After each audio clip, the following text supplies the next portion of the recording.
What is up, my good friends? It's me, and I got a new camera. So if I'm looking off to the side, it's because my camera thing is over there and I'm just trying to get used to it. I'm just playing around with it. It's pretty darn awesome. This is like a $1,200 camera and I got it for like 300 bucks with some store credit from Best Buy because I broke a laptop that was not supposed to break. Go figure. I wanted to film this intro real quick. I'm doing this a little early. Obviously this is a weekend vlog, but it is Saturday night. I'm not Saturday night, it is Thursday night. And the reason I am going ahead to film this is because we have a very important football game. American football. I know a lot of my viewers aren't American, and I think funnily enough, the majority of you guys are actually Canadian. But yeah, so we have a very important football game tomorrow. My school is undefeated, so that is where my attention tomorrow night is gonna be. So here's the intro. It's me, Amanda, and I'm gonna read a bunch of self-published books. Let's get going. Although I've been fairly open about my thoughts regarding self-publishing in the past, I feel like my position is always kind of misinterpreted. I don't care what people are reading. As long as you're reading, speaking as an English teacher, thank goodness, good on you. I am so happy. What I don't like about self-publishing is that it has become as simple as uploading on Amazon and clicking publish. I know that a lot of self-published writers do way more than that. But at the end of the day, why would you want your work beside something so juvenile as just point and publish, point and click and publish? So I always try to discourage authors from self-publishing. Try to find an agent first, okay? Get that outside opinion. You could be the best writer ever, but in self-publishing, it's a marketing game. It's not a writing game, okay? I know a lot of people want 100% of control over your book, but you know, to be a writer, sometimes you have to release some of that control. And I feel like if you're that confident in your story, you really shouldn't have that much of a problem releasing control of, you know, the cover design or the font or anything like that. So if you enjoy reading self-published books, good for you. I read primarily for two reasons. One, to learn, and two, for enjoyment. I have read and enjoyed self-published books. I read Ice Planet Barbarians, loved it. I read 3 MJ Edwards books, Kissing the Coronavirus, the Second Wave, and Penetrated by the President's Twitter feed. And they were hilarious. I read Daniel Green's book, and I also read The Cyborg Tinkerer. You can see my review for that right up there. Anyway, I'm gonna read these books. I have no problem reading self-published books. The only thing I have a problem with is authors who work their butts off, who sell themselves short by putting their book out on the self-publishing market because it's out there with literally a bunch of garbage. Hello, in my classroom. Yes, it's my break. Well, technically it's my conference, but I finished all my grades. Grades were due at the end of the day today, and I'm done. So the first book I'm gonna be reading is, let me see, I've got my iPad here. I'm reading it because I know I can finish it. It's The Countess of Huberland? I don't know, I don't speak German. The Countess of Haberland and The Stagecoach by Klaus, and he's got a German last name. So you guys know Klaus, he's the contradictorian on here. Typical time to read, less than 1 hour, that's why I'm doing it now. I'll let you know what I think. I literally just opened the book, and I'm fairly impressed with the first sentence. It says, "Reader, I murdered her." I murdered her is a good way to start, but not breaking the fourth wall. First impression, Klaus. It's pretty good. You do have some words in there, such as I've developed certain rules which help me a lot to follow my chosen career path in a satisfying way. You could definitely take out a lot and in a satisfying way, but this is okay. I mean, that using too many words that shouldn't be there is just clutter, and this could be refined and polished, but it is not terrible. It's about an assassin. Very original. No, there's lots of books about assassins. I love assassins. One of my favorite movies is In Bruges, which is about two hitmen, and this kind of seems like it might be In Bruges. If you haven't seen that movie, watch it. It's got an amazing screenplay. I have stopped to take a break from reading at the 73% mark. I think I only have like 20 minutes left in the book, but I'm tired. I want to chill and I'm about to go to the bathroom. I will talk about what I think later. That being said, I am going to make it through this book, and I have told myself that it's okay to DNF right away. So I will finish this book. I just need a break, and at the end of the video, I will have full book reviews in succession. Well, I finished it. Yeah, so it was 2 short stories combined into one book. I gave it 2 stars. It just wasn't polished. It wasn't refined.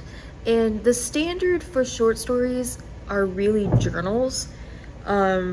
These would not have made it into something like the Gettysburg Review or the Sun or the New Yorker, or even second tier journals like the Iowa Review. They just aren't ready for public consumption. There's a lot of amateurish mistakes. There's also some English mistakes, especially where Clowes uses adverbs when there should be adjectives. He describes something as looking importantly. Importantly is an adverb. It should have been an adjective. You can see it in the notes. I've left some notes at the bottom, but I think Clowes has a lot of potential as a writer. He just doesn't have that refinement yet that would make him a professional.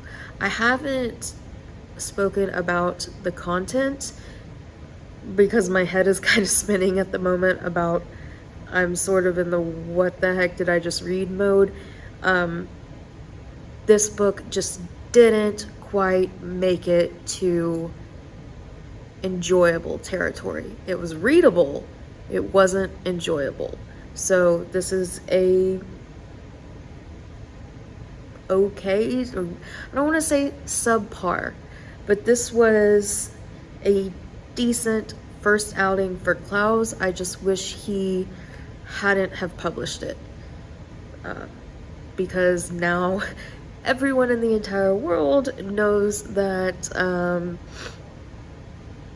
he doesn't know the difference between an adjective and an adverb in the English language, and I know Clowes is German.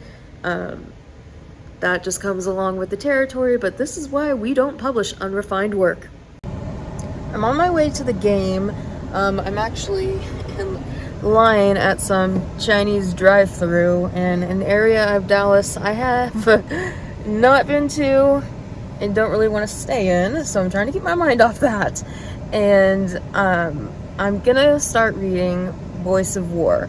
The series, it's the first book in a part of a series, and depending on which YouTuber you ask, he will tell you that it's better than any self-published book has the right to be.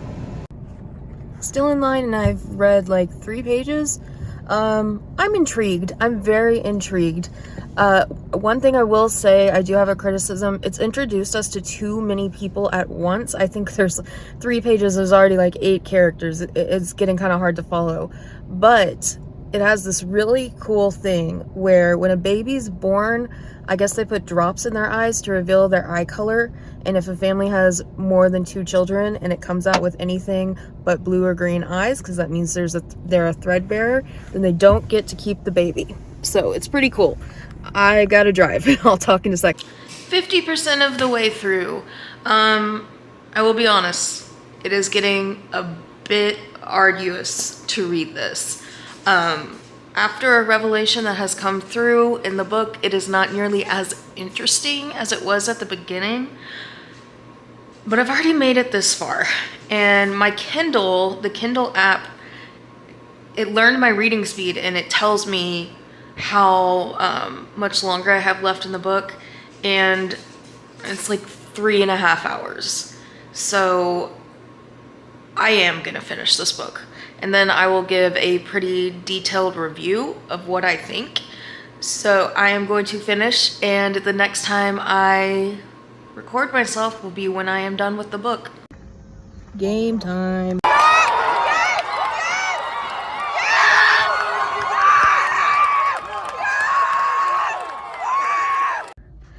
Game over. Now that I am no longer in a Chinese food drive-thru, I've actually come home from the game, taken a bath.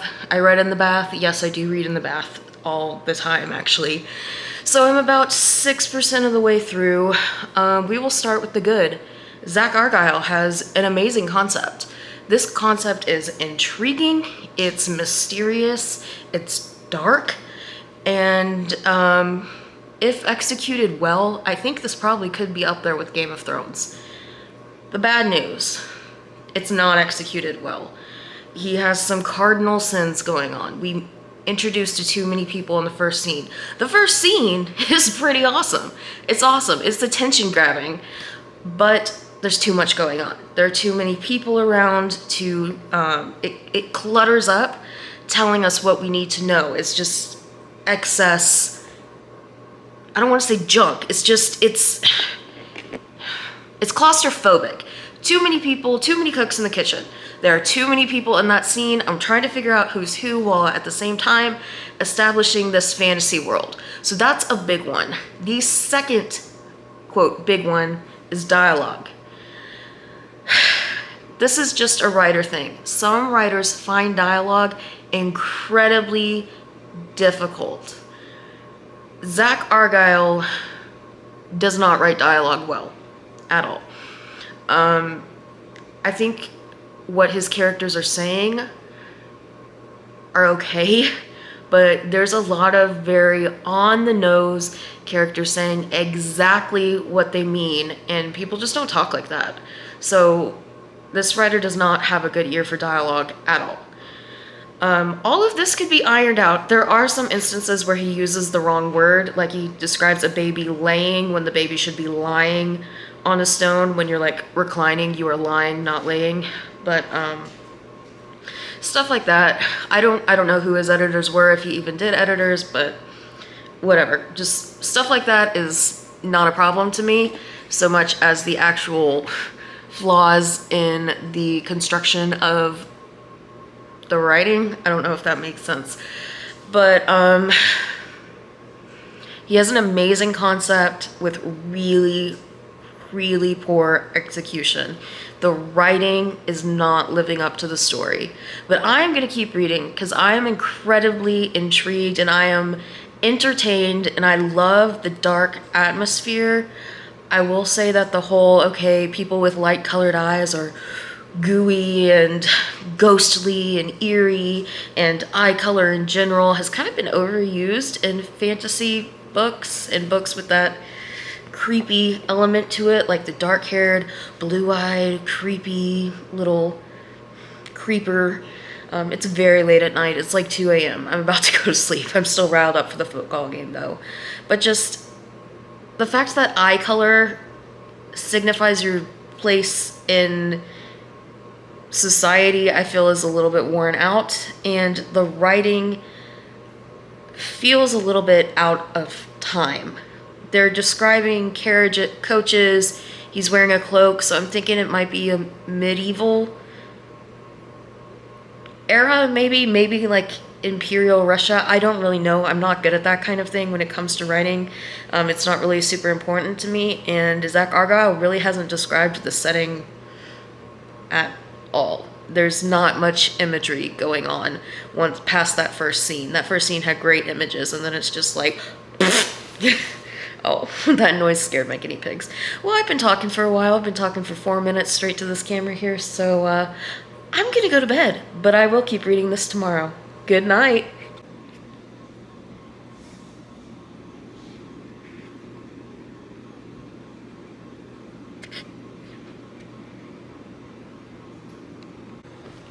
Sorry, Zach Argyle, but I am not connecting with the humor in your book. You, sir, are not funny. I'm actually going to take a moment to read you an example of this crappy, on-the-nose dialogue. My grandfather, she paused. The gale is coming soon, and I'm worried about him. I know what you're going to say. I'm an adult now, but I still need him. And Bay needs him even more. Is there anything you can do?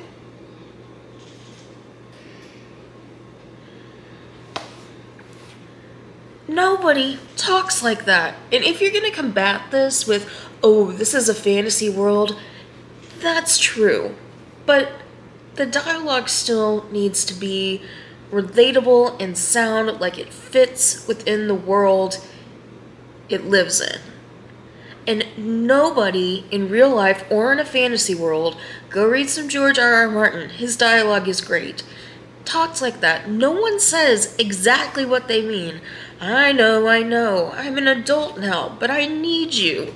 It's not realistic. At this point, I'm 13% of the way through. I'm gonna try to make it through 25. I think this book isn't even 400 pages, but still, this is starting to wear on me. I really like the concept. The writing is just juvenile. It feels like it was written by some 18-year-old first-year creative writing student who hasn't had any instruction on how to hone the craft and is just going off raw ability to make stuff up, but hasn't polished and learned basic rules of writing that keep people from getting bored.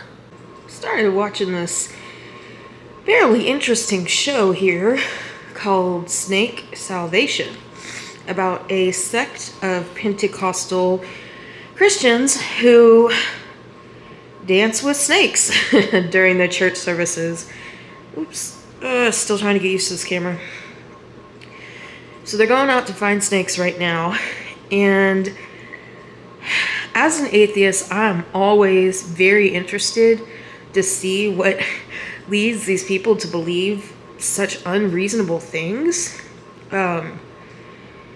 And fun fact about me, I have actually been snake bit before.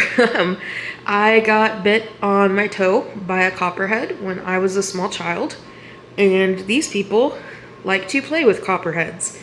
They might be about to pull a copperhead out of the cracks in the rocks there. This is Tennessee. Copperheads are all over the place in Texas. Water moccasins, copperheads and water moccasins and rat snakes and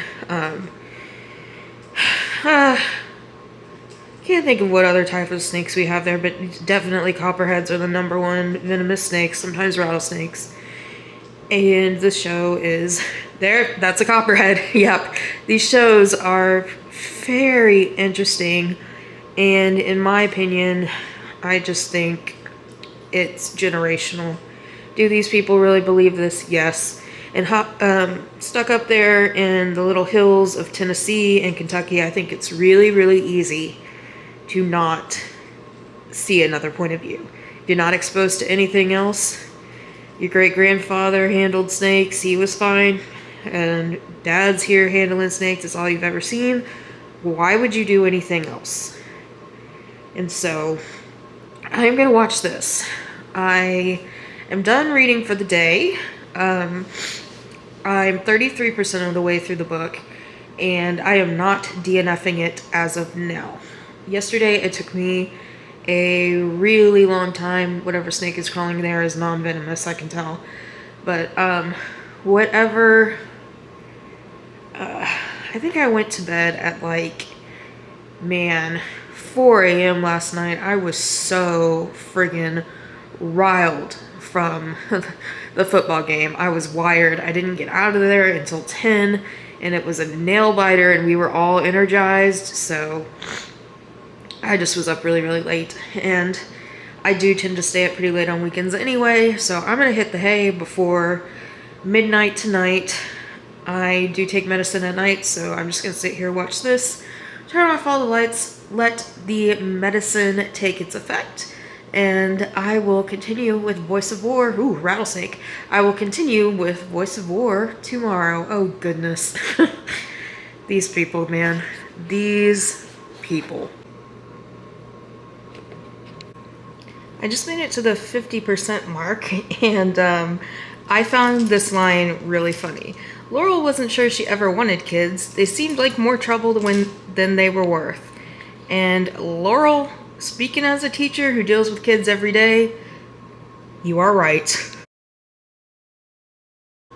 Well, I finished it, and I actually recorded this mini review already, but when I went to edit while my iPad charged, I discovered that I somehow recorded it in slow motion, so I fixed it.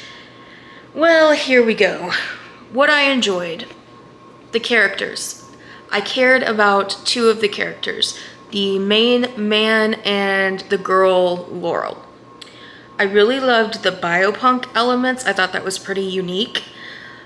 I loved the idea of thread weaving, but Zach Argyle's writing just felt like a first-year creative writing student who is very, very good at conceptual type things, but not so good at writing skillfully. It's really sad, because in the hands of a better writer, this could be the next Mistborn. I mean, if this guy had gotten the education in writing that I feel he deserves, then this would be totally different. And I really wish he had gotten it so that more people could read this book and that the cliche elements were gone. The whole thing to do with eye color was really, really overdone. The strange, poor wayfaring stranger coming up in the middle of something dangerous happening and giving a prophecy and then disappearing.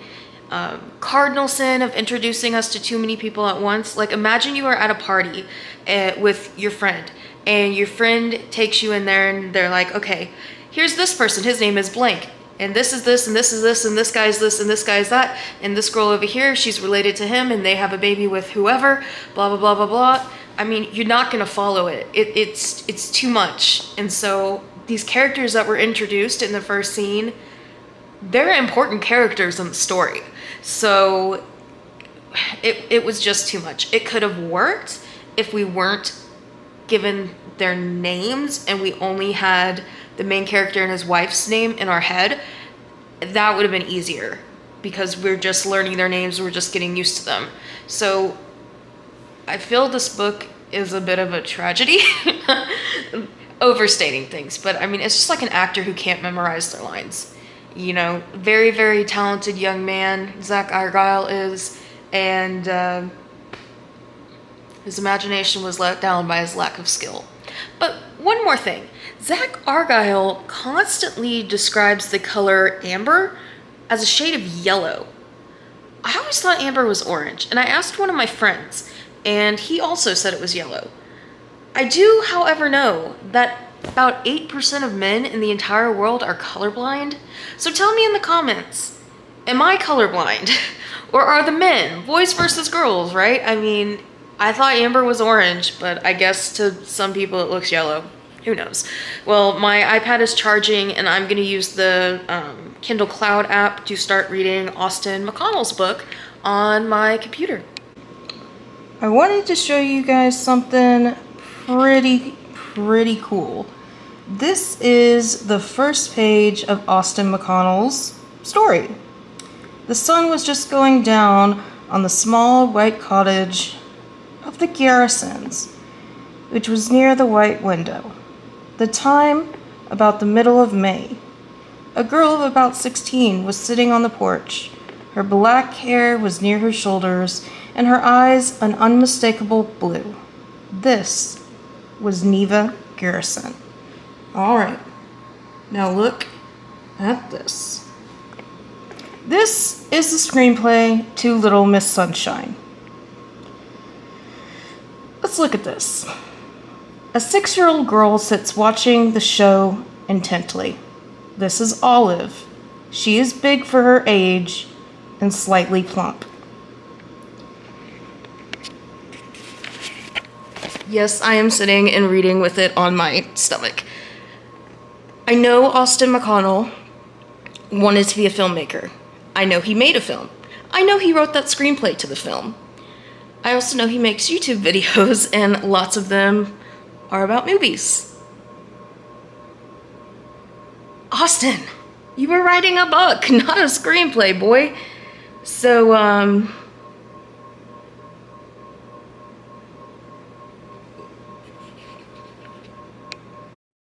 now going to read Talendor's Guest, which is Chaz's book. So, let's see.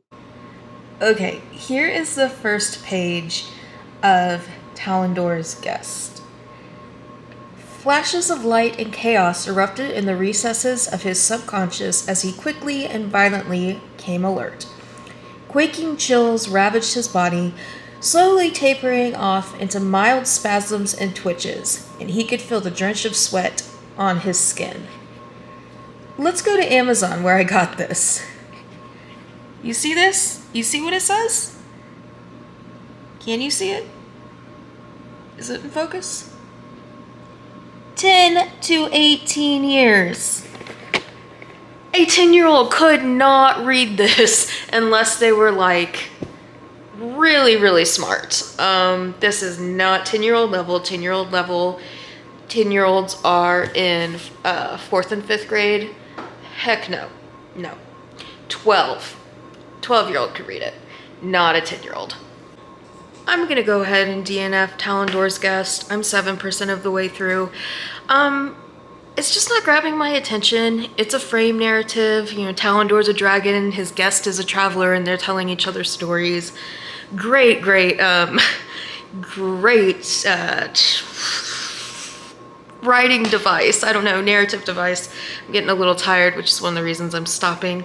But good news for Chaz is I'm actually going to put this on my classroom wish list because I have a lot of kids that read at this level, and I think I have some boys that would actually very much like this. So there are some formatting errors, there's some grammar problems, but I don't care because I think this is a really cute story. It's just not what I want to read right now, but I definitely have some boys that would totally pick it up during solo reading time. I have made the decision to extend this vlog. This is not a weekend vlog. I am making it a traditional reading vlog. I lost a lot of time because of that football game. I basically slept until 5 p.m. on Saturday because I was up so late and I was just really wired from the game. It was an amazing game. It was so worth it. So the next book I am going to read is a historical fantasy. I would have to double check what it's called. I think it's I Am Mercy. Let's go with I Am Mercy. I'm pretty sure it's I Am Mercy. It's by Mandy Lynn. You know, gotta help out another Mandy, right? So it is I Am Mercy. And again, we've got a main character who has special powers because they have light-colored eyes. Getting late, as you can see, I've turned off most of the lights.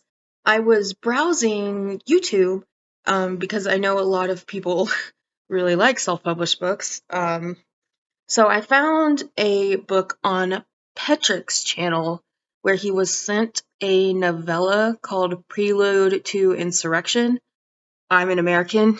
The word insurrection caught my attention, but I decided to take a break from I Am Mercy and read Prelude to Insurrection in the bathtub, and it was not good, my friends.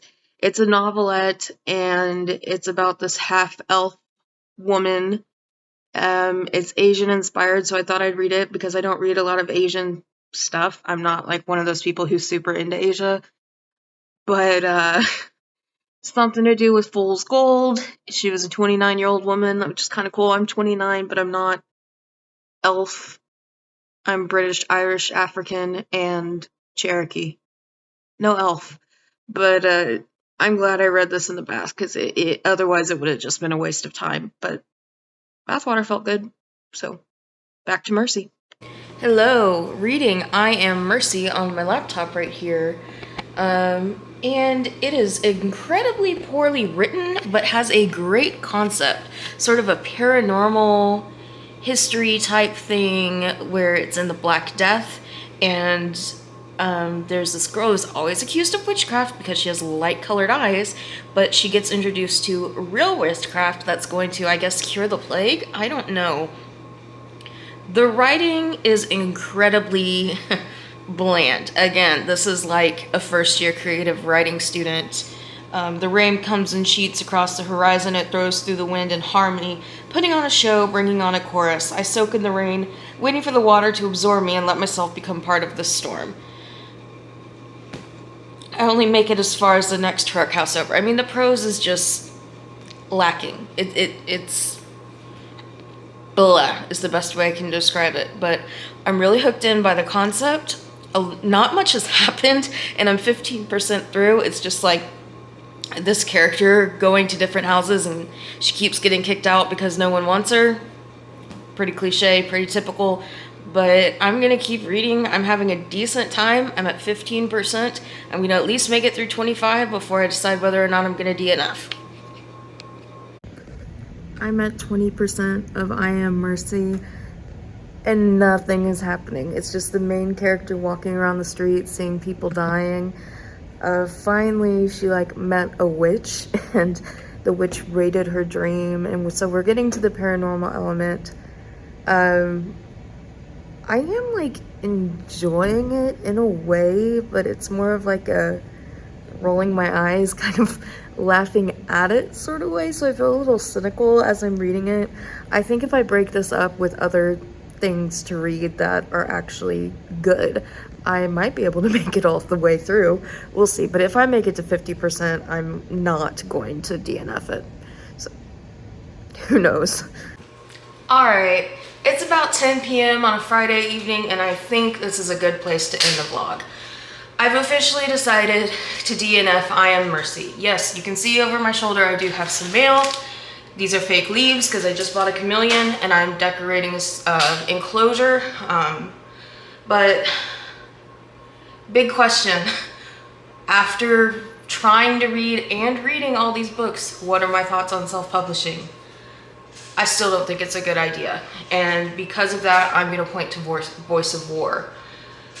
Voice of War and the Threadlight series could be the next big thing. It could be the next huge trilogy that gets, a Hulu series or an Amazon series or HBO or whatever. It could be so much if he had changed the concept of eye color, light eyes making you special, or introducing us to too many people at once, too many characters with not enough to do, the bad, sated, stilted, on-the-nose dialogue. All of this is so easily fixable if you get somebody who knows about publishing, if you get that raw talent, that great imagination, and you harness it. It's tragic that he could have had something so great. He could have been the next George R.R. Martin, except better because he actually finished a series. But instead of having, a younger Joe Abercrombie writing First Law, all Zach Argyle has is a mediocre self-published series. And I don't want that to happen to you. Self-publishing is not a good way to debut, and I have not changed my mind on that. As I said before, I don't care what you're reading. Read whatever the heck you want. But if you're writing, find another way to debut. So I had a really good time doing this vlog. I had a great time at the football game. I'm still, honestly, a week later, I'm still reeling from that game. It was so fun. But that's it for me. Keep reading, keep writing, keep loving words, and I will see you next time. Bye.